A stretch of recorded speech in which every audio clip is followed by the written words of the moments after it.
នៅក្នុងរឿងប្រមត្តនមិនមែនចេះតែអាចបង្កើតនៅអង្គហេតុខ្លាំងខ្លាយផោះតាំងខ្លាំងខ្លាយហើយធ្វើការចោទប្រកាន់ទាំងបំពេញទៅលើជនណាម្នាក់បាននោះទេករណីដែលជនណាហ៊ានធ្វើបណ្ដឹងប្រមត្តនទាំងបំពេញទៅលើជនណាម្នាក់ទៀតជននោះអាចធ្វើការប្តឹងបកអំពីអំពើដែលគេប្តឹងបំពេញបានការពិតទៅពាក្យប្តឹងបកនេះមិនមែនជាភាសាផ្លូវការដែលប្រើប្រាស់នៅក្នុងច្បាប់ទេប៉ុន្តែវាជាភាសាមួយដែលត្រូវបានមហាជនទូទៅគេប្រើប្រាស់ដូច្នេះចំពោះករណីដែលយើងបានដឹងថាមានបុគ្គលណាម្នាក់បានធ្វើបណ្ដឹងប្រមត្តនប្រឆាំងរូបយើងទាំងបំពេញបានសេចក្តីថាគ្មានអង្គហេតុពិតប្រាកដហើយគ្មានភ័ស្តុតាងអីពិតប្រាកដទេហើយដល់ពេលដែលគាត់ដាក់ពាក្យប្តឹងទៅតុលាការទៅតុលាការបានធ្វើការច្រានចោលឧទាហរណ៍ថាតាមរយៈដីកា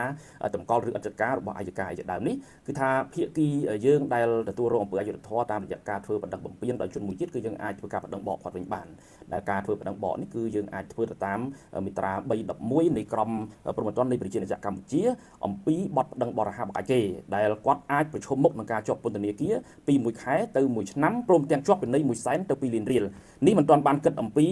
ភេសនកម្មឬក៏ផលនៃការខូចខាតដែលយើងកើតចេញអំពីការប្តឹងបំពេញរបស់បុគ្គលនោះទេ